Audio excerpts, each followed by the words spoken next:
Hey everyone, Nate, Veronica, and Lauren here from Foodies Watching Movies. Make sure to tune in every other Wednesday for a podcast that's got tasty food talk and epic movie discussions. Right here on the Journey Into Comics Network at journeyintocomics.com. Hungry for more? Go to the Journey Into Comics Network Patreon for early access and exclusive content at patreon.com/journeyintocomics. The following is a Journey Into Comics Network production. From the suburbs of Chicago and Illinois, this is The Puhr Report with your host, Andrew Puhr.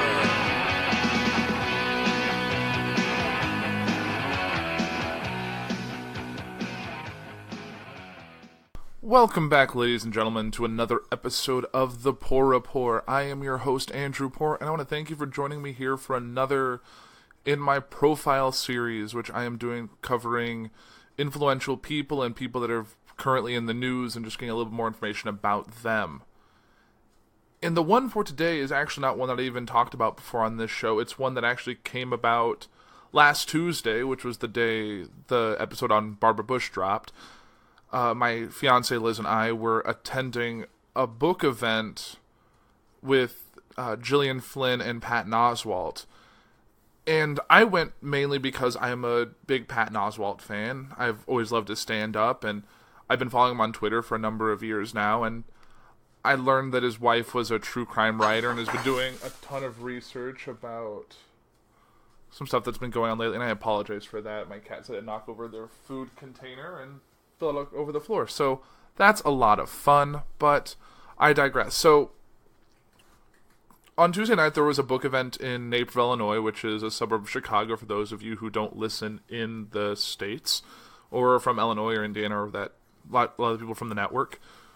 So we were attending this book event, and it was about Patton Oswalt's wife, Michelle McNamara's book on the Golden State Killer. The Golden State Killer was a killer who terrorized California over a decade in the 70s, causing numerous deaths. He had something like, I have the information in my article, but it's something like 50 rapes and 12 murders over the course of his time, and it was kind of a crazy event. There was obviously Gillian Flynn, who wrote The Gone Girl and Sharp Objects and a couple of those books in that series, which I really enjoyed reading. The Gone Girl, saw the movie. It obviously didn't hold a candle to the book, like all books, but it was a really interesting night. I learned a lot about this killer and the people that were involved in seeing this book, not just Michelle McNamara, but the two researchers that she worked with, who unfortunately I don't remember their names. Ended up following them on Twitter because it led to a very interesting story that happened just the night after, between Tuesday night and Wednesday morning. California police may have caught the Golden State Killer based on DNA evidence, and I'll get into this all in the article. But going from hearing about a book about a person I knew nothing about by an author that I knew nothing about other than the fact that she was married to Patton Oswalt, and then the tragedy of her death 2 years ago due to some undiagnosed heart condition and sleep disorder, and just the stress of this research that unfortunately left Patton Oswalt a widower and left their daughter without a mother. And it was a tragic story, but that it had such an interesting ending when you see that, like, within 24 hours of this event, there was a person in custody that they believe is linked, and there's a lot of information, and then there's going to be a trial and all of this, and it seems like they might finally have justice for all these people, and the research that Michelle McNamara did finally feels validated, and it helped keep the story in the public eye. And I really am just going to jump into the articles now so I can give you really updated information. So first, I have 4 articles like I usually do for the Puhr 4 segment to go through, and this is from Rolling Stone. It says, Golden State Killer, Patton Oswalt on Michelle McNamara catching a serial killer. Patton Oswalt has had an insane 2 days, but really the insanity began years ago. Michelle McNamara, his investigative journalist wife, died unexpectedly in 2016, leaving the actor, comedian, a single father, and leaving her life's work unfinished. Then Oswalt, along with a couple of McNamara's colleagues, Billy Jensen and Paul Haynes, those were the guys at the event, completed I'll Be Gone in the Dark, her gripping, obsessive true crime book about a monster she had dubbed the Golden State Killer. McNamara had faith that the man who was responsible for 12 murders and more than 50 rapes would eventually be brought to justice, and she was convinced that old DNA evidence the crimes took place between 1976 and 1986, coupled with new technology, would play a key role in ending the story. This week, on the very day that an HBO documentary series based on her book began filming, and almost exactly 2 years to the day of after her death, the HBO documentary was actually kicked off at that book event I was at, so I may be in the background of an HBO documentary, which is kind of cool. So McNamara might have been proved right. The alleged killer, Joseph James D'Angelo, was arrested and charged with 2 of the murders, and authorities have reportedly linked him to the rest via DNA evidence using information from a commercial online genealogy database, according to the New York Times. It was almost exactly as she predicted. As Haynes and Jensen wrote in the book, the idea that the answer to this mystery is probably hiding in the database of a 23andMe and Ancestry.com kept Michelle up at night. Early the morning after the arrest, Oswalt's phone began to light up as the news broke. He caught a plane to New York, where an appearance on Late Night with Seth Meyers gave the slightly bewildered comic a chance to process some of his emotions and pay tribute to McNamara. Rolling Stone caught up with him just after he landed back home in Los Angeles on Thursday. He was exhausted, slightly jubilant, and a bit stern, sometimes all in the same sentence. An understandable combination of emotions considering the particularly unusual web he crawled through in 48 hours. This is kind of some context from the interview. Can you walk me through what your day was like on Wednesday when the news first broke that an arrest had been made? I kind of tweeted all out Tuesday. I was in Chicago doing a book event, which was also being filmed for this HBO documentary. The whole family was there. We talked about the book, talked about the case. Me, Billy Jensen, Paul Haynes, one of us said, time's running out for this guy. We went to bed around 11, then Wednesday morning around 4 a.m. texts start pinging in. They caught the guy, it seems real. The rest of the day was airport, New York interviews, calling people, answering texts, you can imagine. Before the arrest, did you actually feel like things were closing in, the time was running out for the killer? I didn't feel like things were closing in at all. I was just being hopeful about it. I didn't have any information or intuition about anything. At the press conference announcing Joseph D'Angelo's arrest, a reporter asked whether Michelle's book had anything to do with the case being solved, and the answer from authorities was essentially that no, it hadn't. People on Twitter, including you, feel it's not entirely true. In your mind, what did Michelle's work do to help bring him to justice? It put way more light and attention on this case. Even though she passed away, there were suddenly news reports about it. 48 Hours did a piece after she passed away, and there was a lot more activity on the message board, so of course it increased attention. I'm not trying to minimize the work of the police and the investigators at all. I know what they went through. Michelle was interviewing those guys for years. She knew the decades of frustration, but I certainly think that the book helped. In a Los Angeles magazine article from 2013 about the case, Michelle wrote that naming these types of killers was important to catching them. Marketing matters, she wrote, and she coined the name Golden State Killer, for a person who had been called a lot of confusing names up until that point. It's important to have an evocative name that lands, rather than a mishmash of acronyms, which is going to happen in a case that's this long, and happening in that many jurisdictions where they don't share information. They didn't know these crimes were linked by DNA until the 90s when DNA testing came out. So there are a whole bunch of reasons that end up having the names that he had that were trying to get the East Area Rapist, things going again at the press conference, but it quickly turned into Golden State Killer because that's what everyone knows him as now. And that's the name Michelle gave him. Did Michelle have any private theories about who the killer might be that she didn't feel comfortable putting in the book? I don't think she was comfortable with theories. She wasn't going to say a theory unless she had the facts to back it up. She had some wide-ranging ideas of what his profession might be, but as far as a specific person, no, she didn't like to speculate. She wanted facts before she moved. You mentioned a couple times that you might want to meet D'Angelo at some point. I'm certainly not a courageous man. I would just bring the question that she has at the end of her book and just ask him those. If that ever happened, it would happen years down the line. This guy's got to go through trials, but it would be nice to get answers to those questions. I'm not bloodthirsty. I don't want to gloat or gawk at this guy. If an opportunity came up, I would certainly take it just for her sake. I assume this development is going to completely change the scope of the HBO documentary. It's a completely different storyline now. We don't know which way it's going to go. We were going to talk about that next week. We have no idea. That was the first day of filming. The day before he got caught. It's going to become very interesting. What, if anything, does your daughter Alice know about all this? I haven't told her yet. I've been traveling, and I don't want to tell her over FaceTime or email. She's 9. I'll probably tell her tomorrow in the afternoon. I'm going to pick her up from school and we'll talk. She knew what Michelle did, but tomorrow I can lay some stuff out. When she's older, much older, she can read the book and see that her mom was kind of a hero. She was the voice for the voiceless. How do you think Michelle would have reacted to the news? I would never insult her by trying to predict what her reaction would be. She was way too complex a person for me to do that. That was one of the reasons I loved her so much. She was so unpredictable. She would have had 50 different emotions every minute. What about you? How would you describe your emotions over the past couple of days? I know that in a couple of days I'm still in sleep-deprived, numb, exhilarated mode. I honestly don't know. I'll know in a few days. And then it ends with, I'll call you back in a few days then. And then he says, okay, follow up. And that was the Rolling Stone article. And then followed up in the Chicago Tribune. Golden State Killer case was cold for years. Oak Park native Michelle McNamara kept the story alive. Oak Park native Michelle McNamara researched the Golden State Killer for years. She even wrote a New York Times best-selling book about the man who raped and murdered dozens from 1976 to 1986 in Southern California. I'll Be Gone in the Dark, one women's obsessive search for the Golden State Killer. This week a suspect was arrested in that case, but McNamara wasn't here to see it. The true crime writer died unexpectedly in her sleep in 2016, leaving it to friends and family to celebrate her determination to see what she saw as a solvable case solved.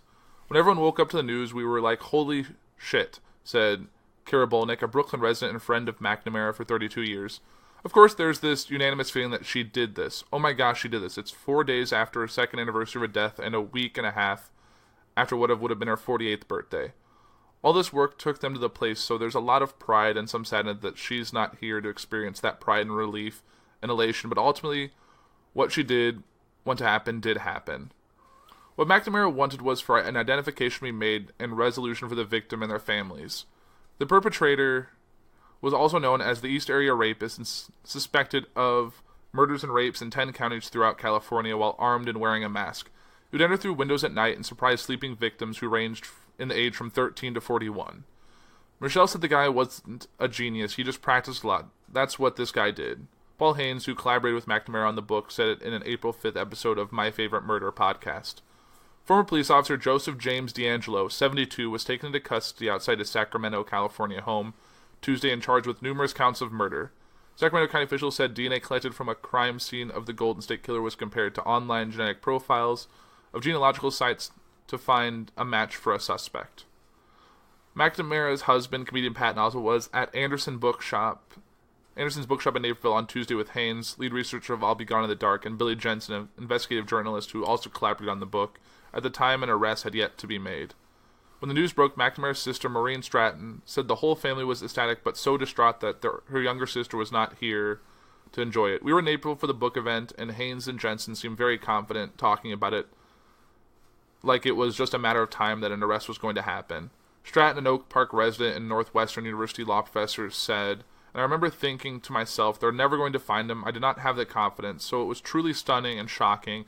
I think we all just cried. I think we were all like, oh my gosh, this is incredible. Stratton recalled McNamara's writing of the book and the investigation of the case being a sort of push and pull that weighed on her. She just kept thinking, I think we can solve this, I think we can solve this. She just felt so strongly that this was solvable and that it really needed to be solved because all these victims, so it was like her mission to figure it out. Becky Humbert, an April resident and friend of McNamara since 7th grade at Hawthorne Elementary, said she couldn't describe the emotions she felt after hearing the arrest news. Her writing that book, her finishing that, which was always something so important to her, was one thing, but this arrest, this was what mattered to her.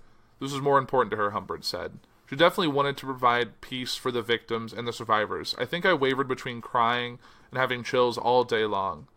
I'm sure all of us did. Everyone who loved her and knew her life worked well that way. Amid expressing their pride in her work and drive, McNamara's circle reflected on her writing path, from poetry to editor of the Oak Park River Forest High School newspaper, to short stories and ultimately true crime writing. Her blog, True Crime Diary, created some after her marriage to Oswalt, according to Stratton, focused on hundreds of unsolved crimes, but it was the Golden State Killer that was her most defining case, Haynes said. Ultimately, Michelle's objective was singular, to identify the Golden State Killer, he said. It's so sad that Michelle died without knowing this person's identity. It's so sad that Michelle is not here right now to celebrate this momentous thing, which is really the prize at the end of the maze that Michelle was seeking. Sacramento County Sheriff Scott Jones told reporters that McNamara's work helped build interest in the case. Interest that led to television networks HLN and Investigation Discovery doing series about the case. But he didn't go as far as saying her book led to a suspect. Haynes said otherwise. Without Michelle's book and Michelle's involvement, the motivation and thrust to solve this case wouldn't be there. So I would say that Michelle's involvement absolutely had influence on the case being resolved. Bolonik agrees. When you read her book, she was kind of putting pieces together. Nobody knew that it was this particular guy. The cops who've been working on the case for 20 years didn't know, she said. But she had a very close sense of what kind of person they were looking for and how it was going to come about, even through DNA genetic testing. She suspected, she says in the book, that he must be connected to the military somehow, that he must have been in law enforcement. Plus, she named him the Golden State Killer, which allowed all those jurisdictions to come together. That was the umbrella. Her work and the ability to talk among all these jurisdictions enabled her to look at information in new ways and ask questions that had never been asked. It was a cold case. No one was talking about this case. It had just languished, but she brought attention to it through her blog and through her article and then with her book. It created a sense of urgency that was so crucial, she lived and breathed this. HBO Documentary Films had acquired rights to the book for a docuseries of its own. Haynes said he'll definitely continue following every development in the case as it goes forward. This is only the beginning of a new chapter in this case, he said.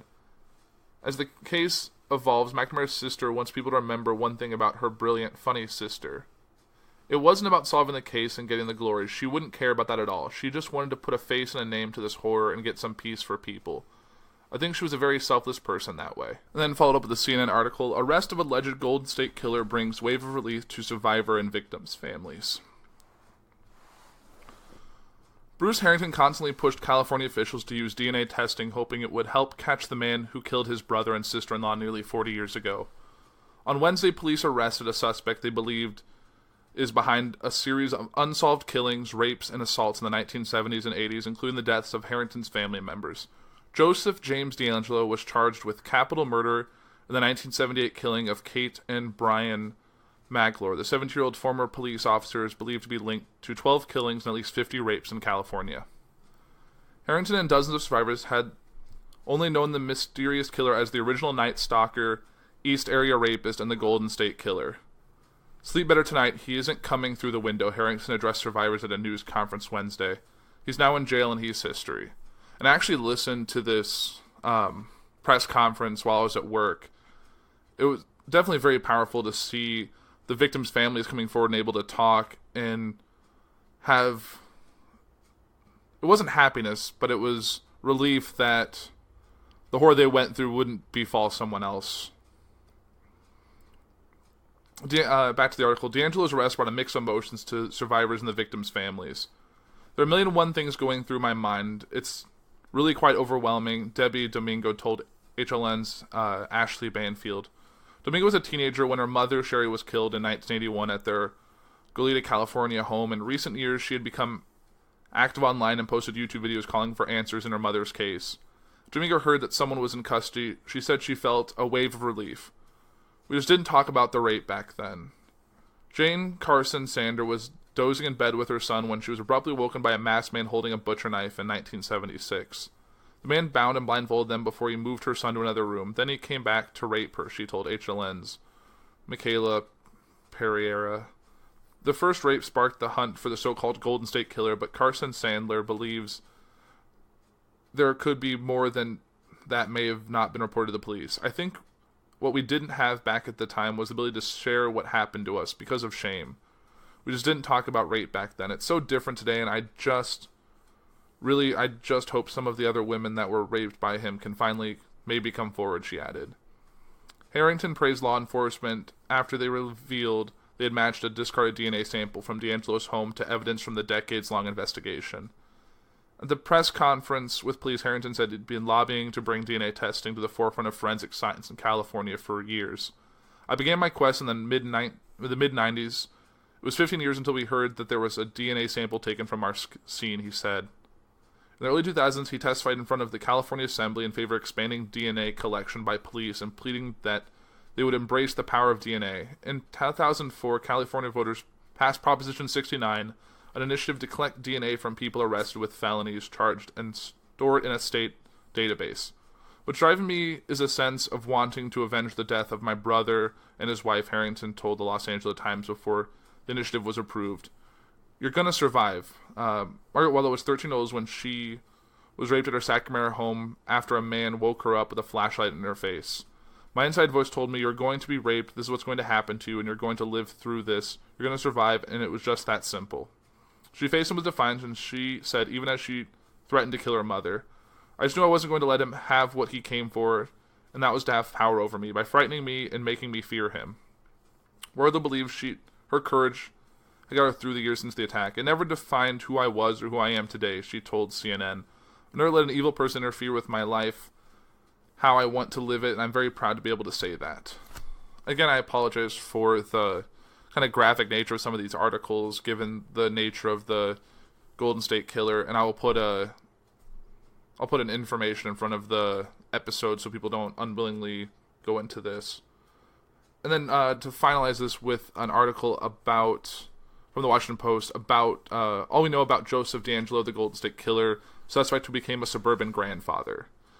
If Joseph James DeAngelo Jr. is the Golden State Killer, as police allege, then he spent his 30s in a nearly nonstop frenzy of sadistic violence, breaking into a house every few weeks in the late 1970s, raping dozens of women and escalating to serial killings before the crime spree suddenly ended in 1986. And if DeAngelo is the killer, the police say his DNA proves that he is. Then he fit these 45 suspected rapes and 12 suspected murders into an astonishing double life. He was a Vietnam War veteran before the spree, a police officer during the spree, and then a husband, father, and grandfather who lived quietly among the same communities that the Golden State Killer had terrorized. DeAngelo lived that life, apparently free of suspicion, until Tuesday when a break in the case led FBI agents and police to arrest a 17-year-old in the Sacramento suburb where he raised a family. Reporters have now begun to piece together the puzzle of DeAngelo's life, how he wore a police uniform by day while the Golden State Killer stalked at night, and raised children in the wake of those crimes and blended in Northern California suburbia for decades, appearing to his neighbors a little more than a slightly eccentric old man with a temper. Here's what we know about DeAngelo's life. James DeAngelo Jr. believes that without law and order there would be no government, and without a democratic government there can be no freedom, read a 1973 article in the Exeter Sun announcing that 27-year-old Navy veteran had recently joined Exeter's police force. The Foothill Sun-Gazette reportedly the article this week, complete with a photo of young DeAngelo, clean-shaven and light-haired, like the man who had years later appeared in police sketches across the United States.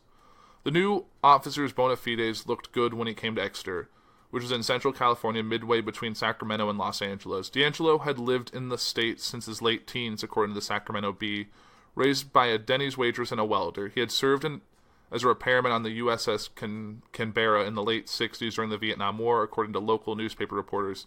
He lost a finger before leaving the military, one of his neighbors told the Bee. Exeter's current police chief said that he had been unable to find any records of DeAngelo's employment, but newspaper reports from that time show he joined the police force in May of 1973 after obtaining a criminal justice degree from California State University. That November, the rookie officer married Sharon Marie Huddle, the Bee reported. Her brother James Huddle told Oxygen that the couple raised 3 daughters before eventually separating. While DeAngelo went about his police work and started a family in Exeter, the town of Visalia, about 10 miles away, experienced a rash of strange burglaries and a still unsolved death. Between 1974 and 1976, a man dubbed the Visalia Ransacker invaded 85 homes and may have killed a college professor. The man had a habit of taking tokens such as jewelry and placed dishes in the home as noise alarms, which would become both trademarks of the Golden State Killers later on. The newspaper reported that Visalia police are now working with other agencies to determine if DeAngelo was the ransacker, and whether, as many have suspected over the years, those break-ins were the warm-up crimes of a future serial killer. No suspicion fell on DeAngelo while he was living in Exeter. However, he patrolled there until 1976, when he moved north and took a job with the Auburn Police Department about 35 miles outside of Sacramento. It was in those same Sacramento suburbs the same summer the Golden State Killer started to rape women in their homes. By 1979, people in Sacramento County lived in dread of the man they called the East Area Rapist.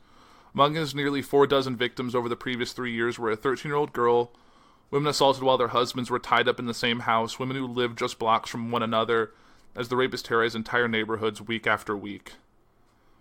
The man was as meticulous as he was violent, often casing houses before his assault, studying floor layouts, disabling locks and lights, and hiding weapons. In the rare cases where he was caught in the act, he could jump roofs and vault fences to escape. As police in surrounding suburbs were searching in vain for a break in the case, DeAngelo went about his patrols in Auburn's. He caught a prowling teenager attempting a toilet paper a patrol car in 1978, the Auburn journalist reported.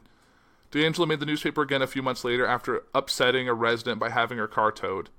Then in the summer of 1979, D'Angelo made the front page repeatedly. Joseph D'Angelo was cited July 21st for allegedly attempting to steal a hammer and a can of dog repellent, the journal wrote in the first of several stories. A clerk like the Pay and Save in Citrus Heights, an inner suburb of Sacramento, had found the items in D'Angelo's pants, then struggled with him. Sheriff's deputies arrived and found the officer tied to a chair.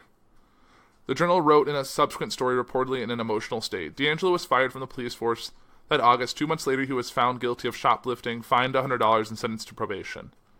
Coincidentally or not, the end of D'Angelo's career in law enforcement was followed by a radical shift in the habits of the East Area rapist. The rapist abruptly ended his spree around Sacramento near the end of 1979. According to Los Angeles Magazine, he soon reappeared in Southern California, where people would call him the original Night Stalker and eventually the Golden State Killer because he stopped leaving his victims alive. It's unclear where D'Angelo lived between the winter of 1979 and the summer of 1981, when the Golden State Killer is believed to have committed most of his 12 suspected homicides, still raping women but now also shooting or beating them to death before he left the house, and often killing their boyfriends or husbands as well.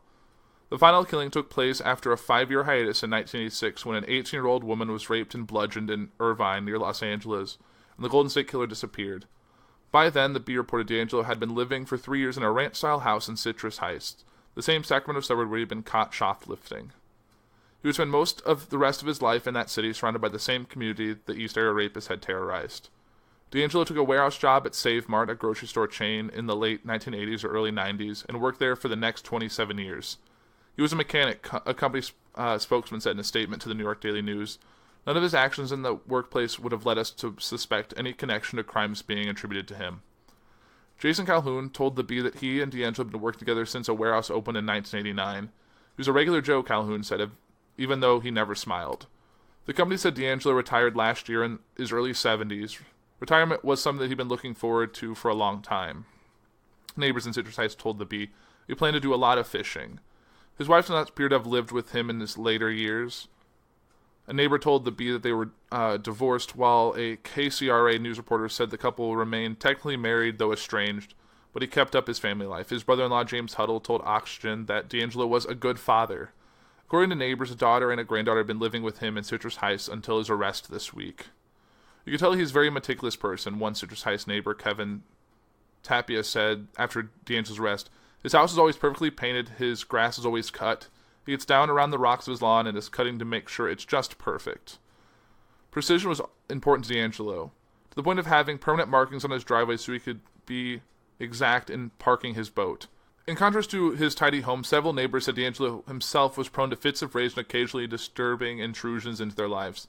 The guy just had this anger that was just pouring out of him. Grant Gorman, who grew up in the house behind D'Angelo, told the Bee. He'd just be yelling at nothing in the backyard, pacing in circles. These rages went back decades, Gorman said, to 1994 when D'Angelo left a voicemail threatening to deliver a load of death if the family's dog didn't stop barking. Another neighbor, Eddie Verdon, told the Washington Post that 3 years ago he heard someone on his property and opened his garage door to find D'Angelo mounting a bicycle to flee. I stared him down and he looked at me nervously. I never really interacted with him again. Maybe it wasn't such a bad idea. We used to call him Freak, another neighbor told the Bee. He's used to have these temper tantrums, usually because he couldn't find his keys. But the portly grandfather had calmed down in the past few years, he said. He was even well liked by some on the block. Corey Harvey, who lived next door, told the Bee that D'Angelo helped pay to put a fence between their houses and was always apologized when she overheard him cursing. Even though neighbors most wary of D'Angelo were stunned by what police now allege, that he was the monster who terrorized California in the 70s and 80s, D'Angelo did not seem to expect the police either. A former Sacramento County Sheriff's Office detective who investigated some of the first rapes in the case told the Post that he was never a suspect in those years. D'Angelo had been working in his garage on Tuesday afternoon, the Bee reported, building a table according to one neighbor unknown to him, as yet unexplained break in the case had caused police to put him under surveillance and secretly acquired a DNA sample that they matched to the rapes and killings. One neighbor saw several calls pull up to D'Angelo's house in the late afternoon, and armored police pour out of them. D'Angelo seemed surprised, the AWP wrote, but surrendered without incident. Deputies reportedly told him he was being charged with multiple murders and told them that he had a roast in the oven. So there you have it. A man that in the twilight of his life, living a relatively normal life, had such a dark, seedy past, and he would have probably lived the rest of his life uncaptured if it hadn't been for the work of the police department and the renewed interest by Michelle McNamara in her research and her book. So I really thought that was worth sharing with you guys, and I definitely do apologize for kind of the graphic nature. It's not something I typically talk about on this show, but when I heard about it on Tuesday, I haven't really stopped thinking about it since. It's just been such a powerful story, and I definitely wanted to share it with you guys. So really, that's it for this week. I'm probably gonna mix up and have a lighthearted episode, maybe talking about Kevin Smith and the recent things of his life post heart attack, and maybe keep it a little more lighthearted and kind of mix it up a bit. And if anyone comes up between now and then that's important to talk about, I can always shift and go, because that's what I'm doing with this series, and we'll see how it shakes out before it ends. But then again, thanks, and have a great week. Thanks, guys.